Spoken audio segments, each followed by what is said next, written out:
The Daleks, Doctor Who's most iconic and recurring big bads.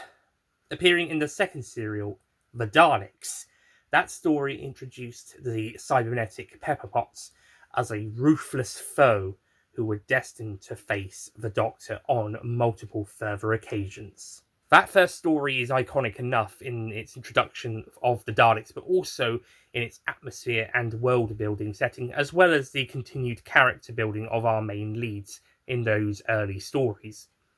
The Daleks have also appeared in several other notable stories, including The Dalek Invasion of Earth, voted the favourite First Doctor story by readers of Doctor Who magazine in 2023, The Daleks Master Plan, an epic 12-part adventure, 13 counting the additional episode Mission to the Unknown, broadcast a few weeks prior, The Power of the Daleks, the second Doctor's debut story, and the one where the Daleks are at their most scheming, The Evil of the Daleks, the original The Final End for the Daleks, so Terry Nation could try and sell them off in America and make a spin-off about them, Day of the Daleks, the first Dalek story since The Evil of the Daleks, and the first one to feature them in colour. Genesis of the Daleks, consistently voted one of the best Doctor Who stories of all time by fans, including in 1998 being voted the number one Doctor Who story of all time, and consistently remaining third ever since. Even initially losing to City of Death as the favourite fourth Doctor story of 2023, before regaining its position through the ranking of fans' top 5 episodes of each Doctor's from 1 to 7 and 9 to 13, and the TV movie for 8, ranking the top 5 of those, and then through that it was able to regain its best fourth Doctor story position in the ranking, which, to be honest, I think is cheating. The 80s R Dalek trilogy, with the 3 stories featuring a word beginning with the letter R, that saw Davros' attempt to take over the Daleks, causing a rift of factions between him and the Dalek Supremes, resulting in the Dalek Civil War. Army of Ghosts and Doomsday, the big Daleks versus Cyberman story, which also saw the culmination of the 10th Doctor and Rose romantic storyline. The Stolen Earth and Journey's End, the Avengers Infinity War / Endgame of Doctor Who of the Russell T Davies' first era, seeing a crossover between Torchwood and the Sarah Jane Adventures in this finale, as well as also serving as an early 45th anniversary present. Asylum of the Daleks, the worst Dalek story ever.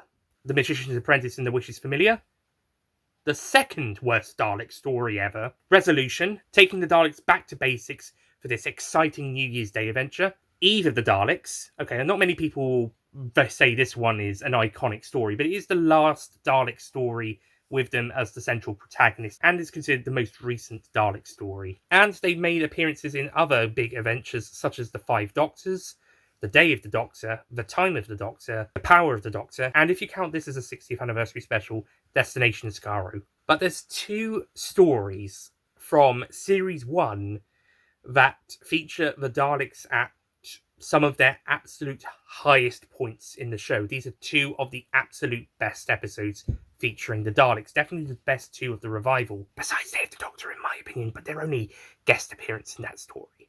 And 2 of their best stories overall. The best is Remembrance of the Daleks. And these 2 stories are, of course, Dalek and Bad Wolf and the Parting of the Ways.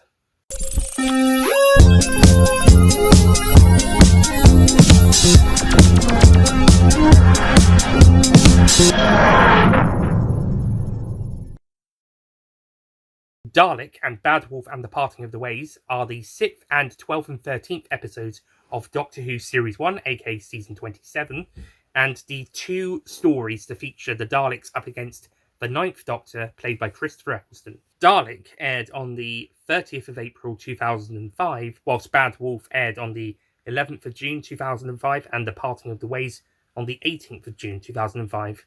All 3 episodes were directed by Joe Ahern, with Robert Shearman penning Dalek and Russell T Davies penning Bad Wolf and The Parting of the Ways. Fun fact, despite the Daleks being a major part of this series, they initially weren't going to appear in it, as the showrunners weren't sure if the Terry Nation estate would allow them to use the Daleks, so a backup plan featuring killer spears were introduced as a replacement of the Daleks in case they couldn't get the rights to them. These metal spears would later be recycled and reused as the Toclophane in Series 3 in the episodes The Sound of Drums and The Last of the Time Lords, which were revealed to be futuristic humans from Utopia, seen in the episode Utopia, and that those 3 episodes form that series' 3-part finale. However, once the deal with the Terry Nation estate was confirmed, Russell T Davies and Robert Sherman got to work on writing the Daleks into Series 1. The Daleks were written to be the villains that the Time Lords had fought during the Time War that took place prior to the events of the series, and we would see and hear and read more about that as the series would progress and expand, and media would then tap into that. However, whilst the Doctor does open up to Rose about it in The End of the World, and it is mentioned and referenced throughout some of the other episodes in the first half of Series 1, we don't know who was fighting the Time Lords or what the war was about until we get to episode 6, which is Dalek. According to Josh Snares, Russell T Davies said that the Daleks would make for a better mid-series episode villain, so that if people starting to drop off early on, they have the Daleks return, and then that would spike viewership, despite the BBC wanting them in the first episode. But I think Russell made the right call with having them later, so that you can build up to their return. Plus, the Autons make a much better first monster for the revival following the storyline that they did. More of that in our multi-member Rose review, and it would also give them more time to promote the Daleks' return in the build-up to their appearance in the revival. This is Robert Sherman's only TV script for Doctor Who. However, he is a big, popular Big Finish writer, having written classic adventures from Big Finish, including the super popular The Chimes of Midnight, cited as one of the best Big Finish adventures ever, if not the best. And one of his stories, Jubilee, served as the basis for the story of Dalek.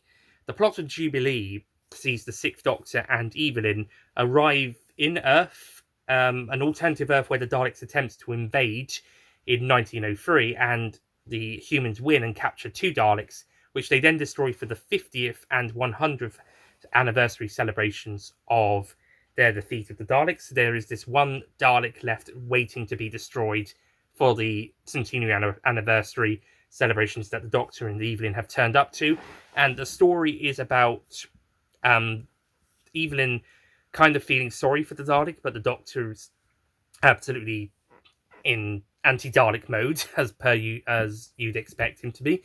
And there's also a bit of a power balance going on, whilst this lone Dalek then attempts to contact the Daleks. And the Daleks kind of entered the zeitgeist as a pop culture thing for entertainment in this human society. So a bit of meta context there. Now, the basic idea of a lone Dalek and the companion feeling sorry for it whilst the Doctor is absolutely not, is the seeds of Jubilee that then flow into Dalek.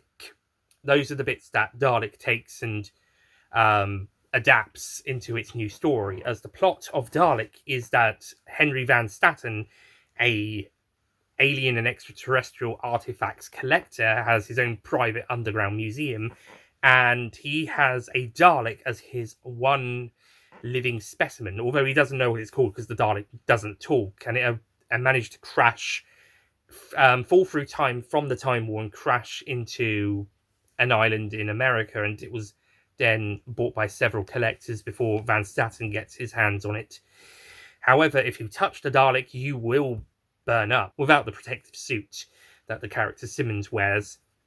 Unfortunately, in order to get the Dalek to talk, Van Staten and Simmons regularly torture it. So they only hear what it sounds like through the screaming. Yeah, like Jubilee, we can tell that the human characters are just as villainous as the Daleks in these stories. Now, whilst Jubilee was a pre-Time War adventure featuring the Sixth Doctor, this is a post-Time War adventure featuring the Ninth Doctor, so basically whatever he felt towards the Daleks back in before the Time War is now been expanded by 10 after the Time War, especially with Doctors 9 to 11. They are absolutely disgusted by the Daleks even being around, let alone whatever they're doing. The Ninth Doctor in this story especially shows this, and it's a testament to Christopher Eccleston's acting, especially as he was going through quite a lot at the time. and Joe Ahern's directing, as well as Rob Sheeran's excellent script, that we can see the Doctor's interaction with the Dalek and how hateful he is of them and how gleeful he is to see it in distress, which is not something you'd expect to see the Doctor do to any monster, even the Daleks, although he is happy to let them be blown up, as we've seen in the past. Heck, he'll even do it himself, as we saw in Remembrance. But whilst there has been the odd moral compass with him and the Daleks, see Genesis of the Daleks, it has been tested quite a few times, see Resurrection of the Daleks. But here, it is pure, unmitigated disgust and contempt. The Doctor loathes the Daleks, and the way it's performed in this episode really gives us a new perspective of the character. Even though we've been following him for 5 weeks now, it is interesting to see this new perspective on the Doctor towards a particular villain at this point in the series. Meanwhile, Rose knows absolutely nothing about the Dalek and just feels sorry for the poor creature being tortured in Mr. Van Statten's vault and wondering where the Doctor's gone because he's not down there when she sees a bit of the torture that happens afterwards. So she goes down there and tries to talk to it and eventually tries to comfort it. But whilst other people got burnt to death when they touched the Dalek, because she's a time traveller, it causes the Dalek to regenerate. But it does also get some human DNA integrated into it, so it becomes a hybrid. Rose. It becomes a hybrid. So the Dalek then basically breaks out and starts exterminating people, and most of the middle of the episode is basically the Dalek going on a murder rampage. This episode, like Resolution would later down the line, proves that one Dalek on its own can be incredibly dangerous. Whilst Resolution focused more on the mutant aspect before it got itself a new casing, this story focuses more on the Dalek inside the case before we see the mutant creature later on. And I think both stories work in a really good way from both their different angles. In this story, we're reintroducing the Daleks, so we have to use the casing first before we reveal the mutant creature on the inside, whilst Resolution later on would go mutant first before it's able to build itself a new casing. So we have an interesting take on the mutant Dalek going around killing people and controlling people like puppets, etc., before it's able to get back into its familiar-esque casing. Well, sort of familiar in that one's case. What's even more interesting with this story is the Doctor's reactions to the Dalek. He, as I mentioned earlier, is full of pure hate and disgust for this creature, and it gets to a really boiling point later on as the story goes on, especially when he eventually ends up saying things that, as the Dalek said, would make him a good Dalek. Though it's also really good to see the Dalek sort of displaying kind of more saddened emotions, like it can't find any more Daleks out there, which is a bit of a surprise because Daleks would end up being in modern day invasions just before 2012, but whatever, maybe it just couldn't reach beyond the bunkers, or maybe the bunkers' computers didn't have enough information. Either way, it couldn't find out anything else about other Daleks, so... Or maybe it just found out that they were all destroyed. Which brings us to some emotional moments with the Dalek kind of feeling lost and sorry for itself in a way, but continuing the Dalek mission of exterminating all other life forms. The Doctor's speech in these moments is outstanding, and Eccleston is possibly giving his best performance in the entire series in this episode. And again, considering what he was going through at the time, he's able to channel that anger and distress into these scenes, and it just it hits so hard. The end of this story ends up being a big moral compass for the Doctor of whether he should kill this creature, especially after he thinks it has killed Rose, but thankfully it manages to fail with that. But whilst Rose has seen the Dalek kill loads of people, she still feels sorry for it in a way, and she still wants to try and give it some sort of way to give it something it does want in order for it to stop killing, in order to give it something else. So they go up to floor 1 or floor 0, and they're able to go out of the bunker, and the Dalek blasts a hole in the roof and is able to feel the sunlight as it opens up its casing to feel it on itself. As it's been trapped in that bunker for such a long time, it gets to feel the sunlight. Bit of an interesting choice, but it does set the scene for the Doctor ending up looking more like the villain than the Dalek is, at least for this bit, as the Dalek just wants to be free and feel the sunlight.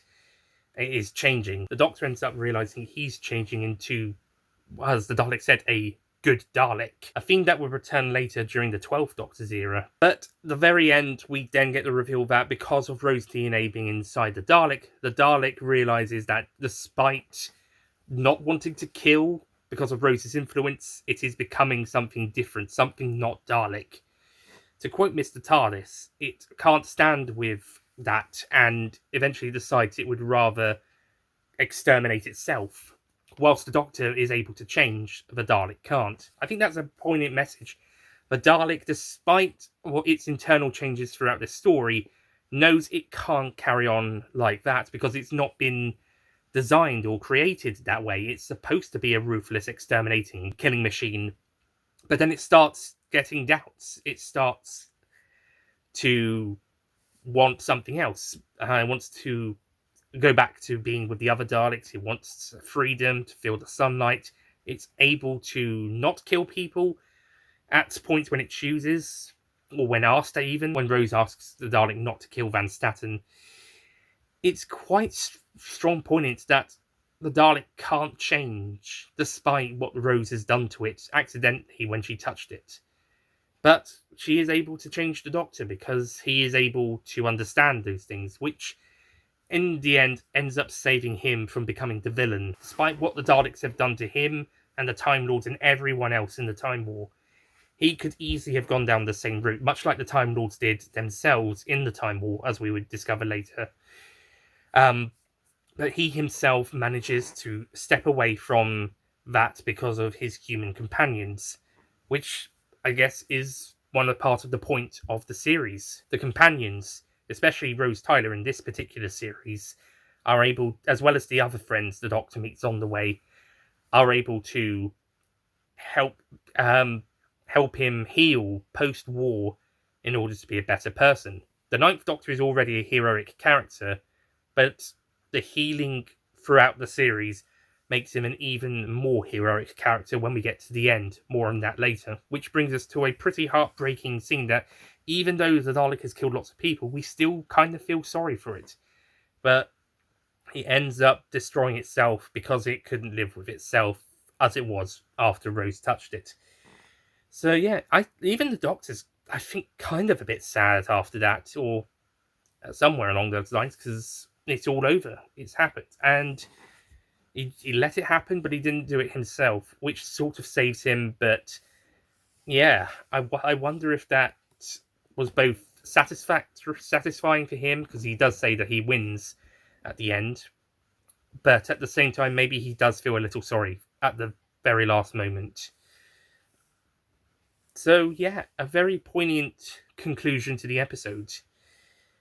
And it looks like the Daleks are gone for good this time. But as the ending of the Doctor Who Confidential for the episode said, but for how long?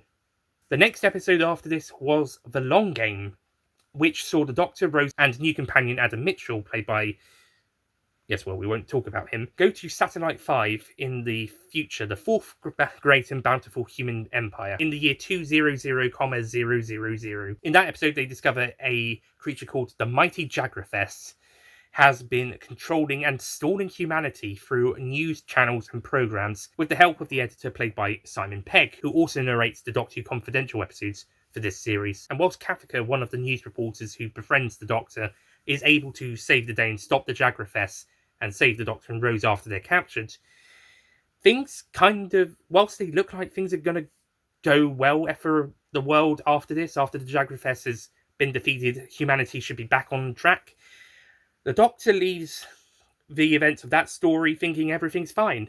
Everything's good now. But 100 years later, for Satellite 5, the Doctor would return to see the consequences of his actions back during the events of the Long Game. Enter Bad Wolf and the Parting of the Ways.